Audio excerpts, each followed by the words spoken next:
Buenos días. El día de hoy veremos el tema de dinámica familiar. Vamos a ver también los tipos de relaciones y lo que son los límites.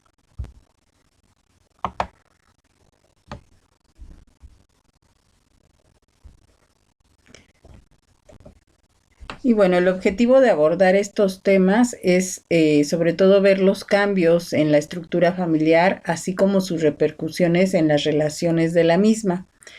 Y de alguna manera ver las diversas problemáticas que esto ocasiona derivado de su funcionamiento alterado, las implicaciones sistémicas, así como el papel que tienen los límites dentro del núcleo familiar.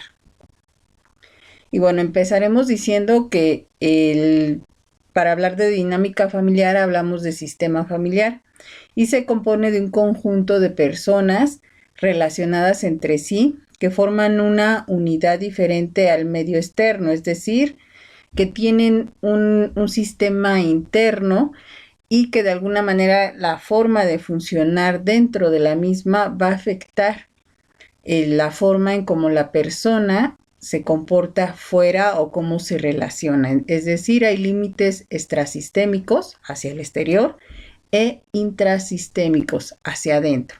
Entonces aquí vamos a encontrarnos con la forma de interacción que existe en la misma y cómo el papel que aprenden dentro de la familia lo llevan hasta el entorno externo.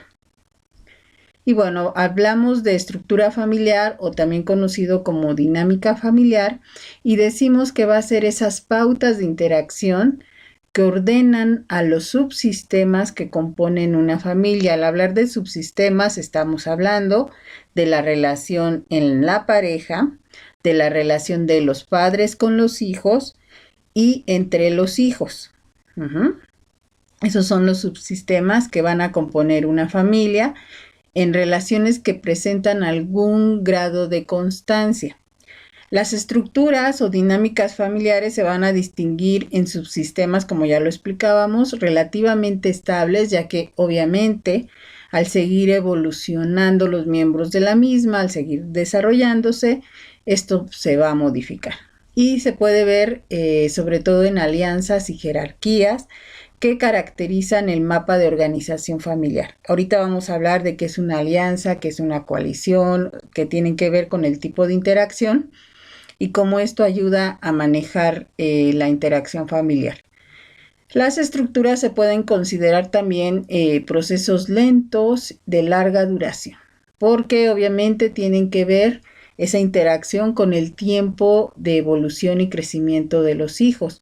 Siempre el desarrollo de la familia, la evolución de la familia, la llegada de un nuevo miembro a la familia, modifica el tipo de estructura que se está manejando. Y bueno, hablamos de algunos tipos de relaciones y entre ellas está lo que es la alianza y que aquí va a designar una afinidad positiva entre dos miembros del sistema familiar que comparten un interés del que no participa un tercero.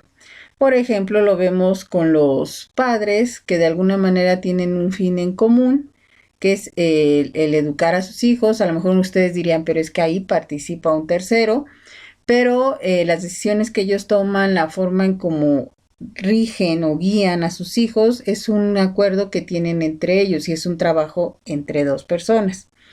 Una alianza es potencialmente neutra, es decir, no busca un objetivo negativo ni que dañe a los demás miembros de la familia, pero es inherente a ella la virtualidad de ir dirigida de manera efectiva contra un tercero, en cuyo caso se puede hablar de una coalición. Cuando ya va buscando el daño de un tercero, hablamos de una coalición, que ahorita lo vamos a ver más adelante. Casi siempre las alianzas se realizan para buscar un fin en común, lograr salir adelante con ese fin en común, como puede ser el dirigir el hogar. A veces también la alianza entre los hermanos es a lo mejor por conseguir un objetivo positivo entre ambos, no sé, ahorrar un dinero y cuestiones de ese tipo para hacer algún obsequio, va con un fin positivo. Casi siempre las alianzas se caracterizan por eso. Y la coalición va a ser un ordenamiento en el que participan varios miembros de la familia con una postura combativa, de exclusión o de chivo expiatorio en perjuicio de un tercero. Es decir, dos personas se alían para ocasionar a lo mejor un daño a un tercero. En este caso, bueno, en la primera imagen decimos padre y madre que van a estar relacionados a lo mejor para frenar algunas conductas del hijo o para castigarlo, ¿no? Igual, los hijos se pueden aliar o coalicionar para sacar de sus casillas a los padres y que a lo mejor les den algún permiso que no debieran, ¿no? Y bueno, son pautas triangulares también estas coaliciones, que es una relación entre tres personas que pueden incluir una coalición intergeneracional para someter a un hijo o a alguno de los miembros de la familia. A veces tiene que ver también con conflictos, rivalidades que se dan entre los miembros de la familia y por lo general buscan dañar a un tercero. Esa es una coalición. Y bueno, también dentro de las relaciones familiares hay algo que se llama doble vínculo. Y este es un componente cognitivo sobre todo que impide una discriminación adecuada de la situación y también tiene que ver con un componente afectivo, porque a veces con cierto, podríamos decir, drama, cierto chantaje, se consigue que la persona haga o deje de hacer algo que el otro le está solicitando. Para que ocurra una situación de este tipo son necesarios 5 factores. El primero es que el individuo ha de estar involucrado en una relación intensa y perdurable en el tiempo con otras personas. Es decir, aquí va a ser una relación que de alguna manera es importante para el otro y que no le permite discriminar el mensaje que le está dando. A veces esto del doble vínculo lo vemos muy representado en la pareja, pero también entre los padres y alguno de los hijos que a lo mejor a través del chantaje emocional siempre consigue ese objetivo. El tema del doble vínculo, el segundo factor, es recurrente en las experiencias vitales de este grupo de personas, es decir, es una constante, siempre aparece. El tercer factor es un mando negativo primario, es decir, la alusión a un castigo como la retirada del afecto o la expresión de odio, o sea, como diciéndole no lo hagas, me molesta que lo hagas. Ese es primero el mandato negativo. Luego, el cuarto factor es un mandato negativo secundario, comunicado a un nivel más abstracto, generalmente del tipo no verbal, que entra en conflicto con cualquier elemento del mandato primario.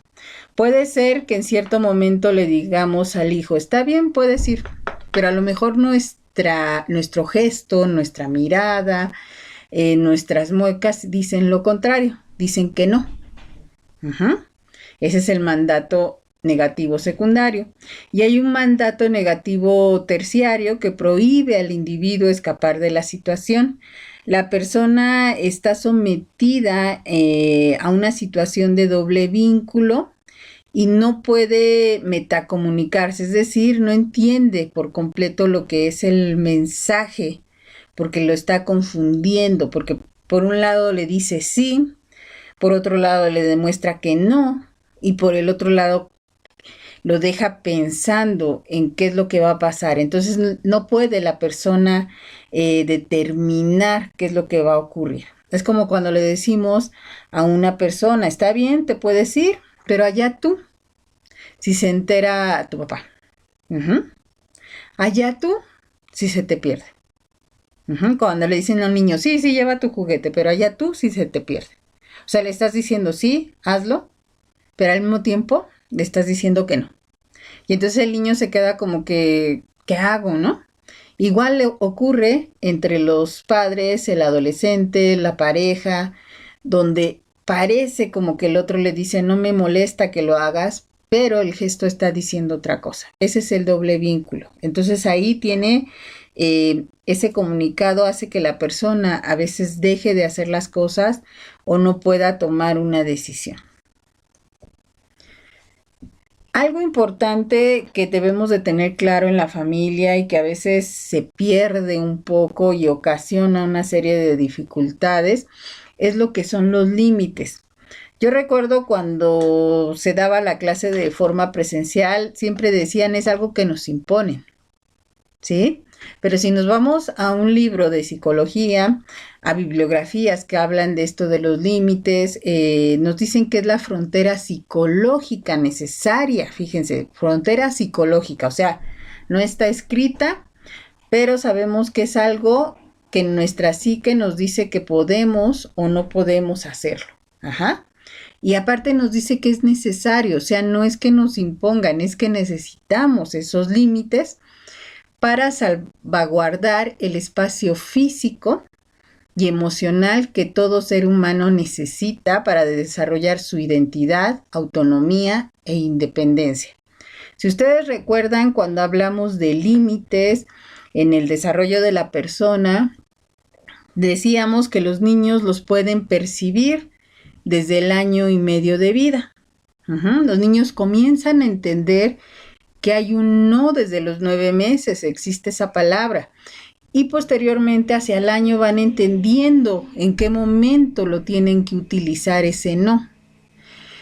Aquí nos hablan de salvaguardar el espacio físico. A veces nosotros decimos nunca permitas que alguien se te acerque de más o que te toque esta parte o aquella. Y eso de alguna manera nos pone a salvo. Es el límite del espacio vital. Luego está el límite emocional, saber decir no a algo que quieren que hagamos, algo que sabemos que va contra la persona, algo que sabemos que lo va a arriesgar.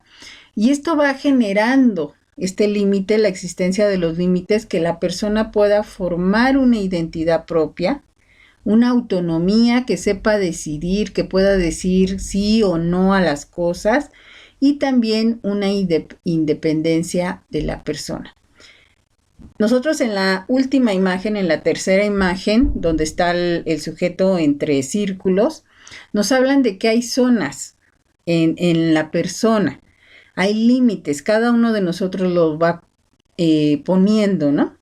Está esa zona íntima donde solamente yo sé lo que guardo en mi persona, lo que pienso y lo que siento realmente ante una situación. Está la zona personal, donde yo sé con qué personas más cercanas lo comparto. Está la zona social, que ya nos habla de una interacción de un grupo de personas inmediatos que me conocen y que pueden saber ciertas cosas de mí. Y está la zona pública, lo que todo mundo ve. Cuando ustedes los ven en la calle, todo mundo los ve vestidos con su uniforme y dicen son enfermeros o enfermeras, o están estudiando, ¿no? Esa sería la zona pública. La zona social es que su núcleo social más, no más cercano, sino aquellos que los conocen, saben que están en un proceso de estudio, posiblemente, que están estudiando una carrera que tiene que ver con el área de la salud.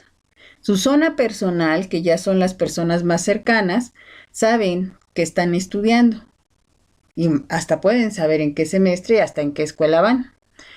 Y su zona íntima es aquello que ustedes piensan de lo que están realizando en su vida, para dejarles más claro ese concepto, ¿sí?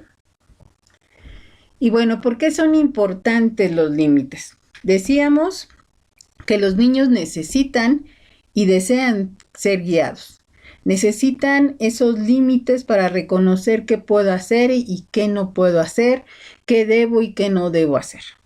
Si ustedes pueden ver la serie, o si ya la comenzaron a ver, de Las cosas por limpiar, ahí se darán cuenta que la niña, el personaje de Maddie, que aparece en esa serie, en el momento en que la mamá se pierde un poquito, ella comienza a perder esos límites que necesita para poder mantenerse limpia, para ser alimentada, para realizar actividades. Entonces, por eso, si ustedes en algún momento observan un niño, todos los niños buscan que les digan qué sí debes hacer y qué no. De 1 a 3 años comienzan, decíamos, a entender la palabra, ¿no? comprenden para cuándo y en qué momento se puede utilizar.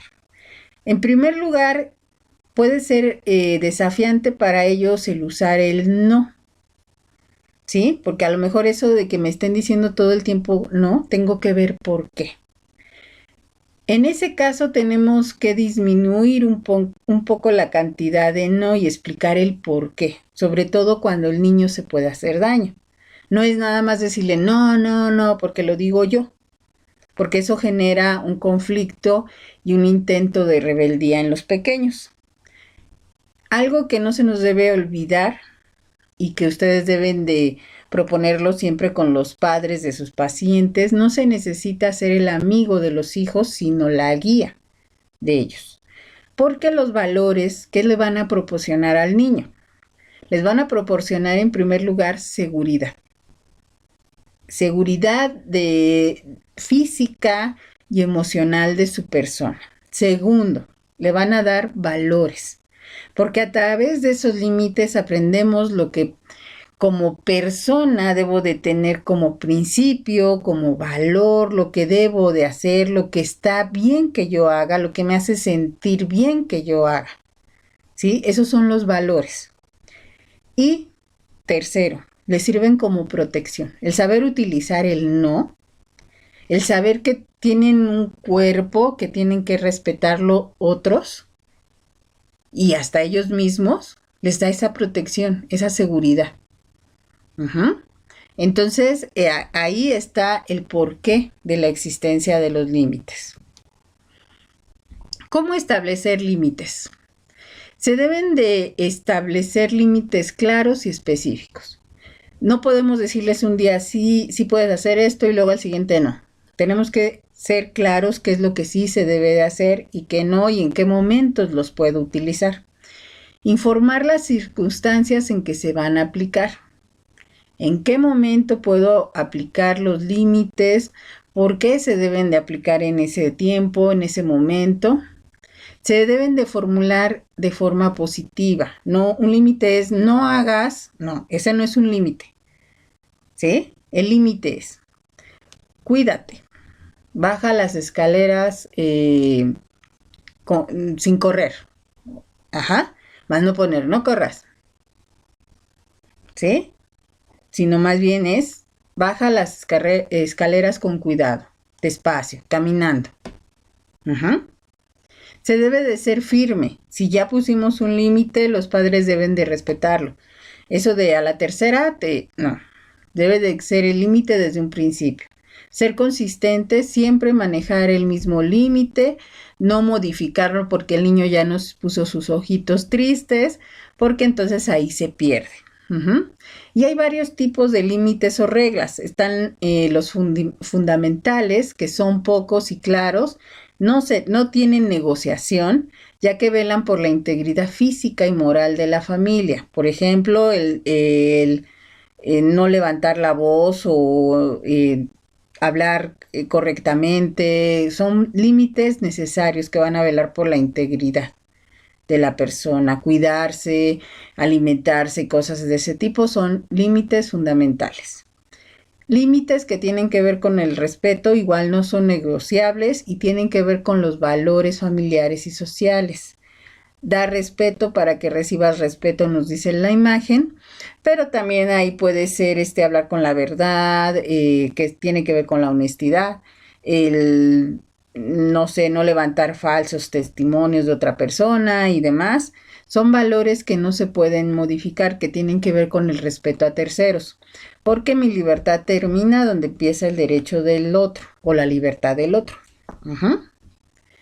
Deben de ser, hay límites importantes, los cuales deben de ser claros, son negociables y flexibles, ahorita les voy a decir por qué, y tienen que ver con la salud, la socialización y las responsabilidades. ¿A qué me refiero con esto?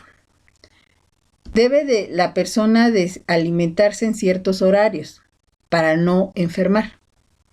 ¿Sí? Es un límite importante. Pueden ser negociables y flexibles. ¿Por qué? Porque a veces a lo mejor llegué más tarde y tengo que comer un poco más tarde, pero sí tengo que alimentarme. Hay un horario para dormir. Sí, pero cuando ya voy en secundaria, en bachillerato, a lo mejor se modifica por la edad del sujeto y por el tipo de actividades que tiene. Porque a lo mejor tiene que trabajar algunas tareas. Y también a lo mejor ese límite de no puedes faltar a la escuela. Sí, pero si me enfermo, ¿qué pasa? ¿Sí? Ahí es donde podemos hablar de que pueden ser negociables y flexibles. Y están los límites accesorios o reglas accesorias que son negociables y flexibles y tienen que ver con el orden en el hogar y de las cosas. Ponernos una actividad a cada uno y a lo mejor si tú enfermas la siguiente semana y te tocaba limpiar, no sé, el baño, a lo mejor no te toca a ti, le toca a otra persona porque estás enfermo. Ajá, esos podrían ser. ¿Y qué es lo que pasa cuando hay un exceso de límites o cuando hay una falta de límites? Cuando hay una falta o déficit de límites, ocurre que no hay un límite claro y que no hay límites como tal. Entonces, ¿qué ocurre? Que hay una falta de autonomía en la persona porque la persona no sabe qué es lo que tiene que hacer, hacia dónde va, por qué va y demás. Y hay un desconocimiento en la familia de esos límites, no los tienen impuestos. Y de repente ocurre que también este tipo de personas tienen mucha problemática para adquirir límites de otras personas o para reconocer otros límites institucionales. Entonces les afecta el no reconocer la existencia de límites desde el hogar. Y ahí en la imagen está, dice la señora, ¿qué más quieres que te dé? Y el niño le dice un no. Si ustedes se dan cuenta, en la imagen tiene muchísimos juguetes, pero el niño necesita ese límite, es lo que está pidiendo. Porque tendré muchas cosas, pero eso no me sirve. Porque no me siento seguro, porque no sé a dónde voy, no sé ni lo que quiero. ¿Sí? Y luego cuando hay exceso de límites o hay una rigidez, puede afectar lo que es la comunicación, ya que la persona no sabe en qué momento poder opinar o decir o negociar algún límite. Y también puede provocar cierta cantidad de estrés en las personas al tener tantos límites. Entonces hay que poner una cantidad razonable de límites y dependiendo de la edad del sujeto sabemos que van a ir modificándose y se van a ir agregando otros y vamos a ir quitando otros, ¿sí? Entonces ahí también es importante hablar de la existencia o el exceso, la falta o el exceso de los límites. Y bueno, estas son algunas bibliografías que ustedes podrán revisar donde viene un poco más de la información que estamos viendo el día de hoy. Y bueno, pues hasta aquí nuestro tema del día de hoy.